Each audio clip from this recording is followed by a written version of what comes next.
આજે ગુજરાત સ્થાપના દિવસ છે, ત્યારે વડાપ્રધાન નરેન્દ્ર મોદીએ ગુજરાતીમાં ટ્વીટ કરીને ગુજરાતની જનતાને શુભકામનાઓ આપી છે.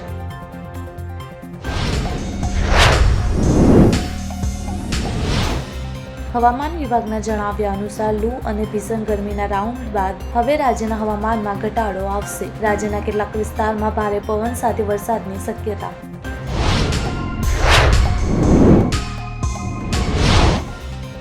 ખેડા જિલ્લામાં ગતરોજ એક મોટી દુર્ઘટના ઘટી હતી. બુધવારે સાંજે એક જ પરિવારના 6 બાળકો નદીમાં ડૂબી ગયા હતા, જેમાં મોટા ભાગના પિતરાઈ ભાઈ બહેન હતા.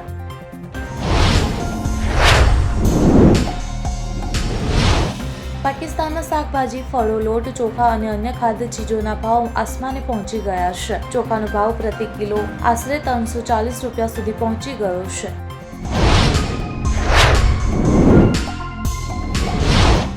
સુલેબિયા ટાયર કબ્રસ્તાન કુવૈતના ઉત્તર ભાગમાં આવેલું છે. દેશભરમાંથી નકામા ટાયર લાવીને અહીં ફેંકી દેવામાં આવતા હતા. આમ લગભગ 20 વર્ષથી ત્યાં ટાયર લાવવામાં આવી રહ્યા છે.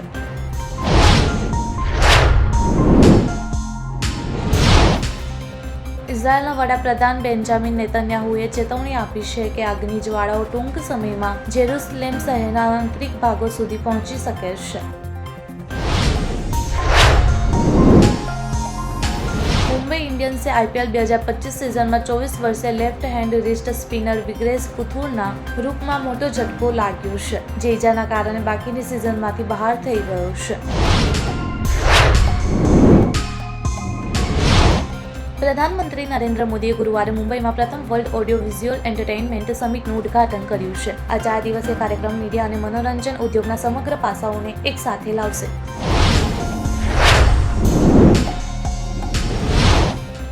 NIAની તપાસમાં જાણવા મળ્યું છે કે આ ઘટનાને અંજામ આપનાર આતંકવાદીઓ 15 એપ્રિલે જ પહેલગામમાં પહોંચ્યા હતા અને આ ઘટના બાદ આતંકવાદી સોશિયલ મીડિયા પર એક્ટિવેટ હતા.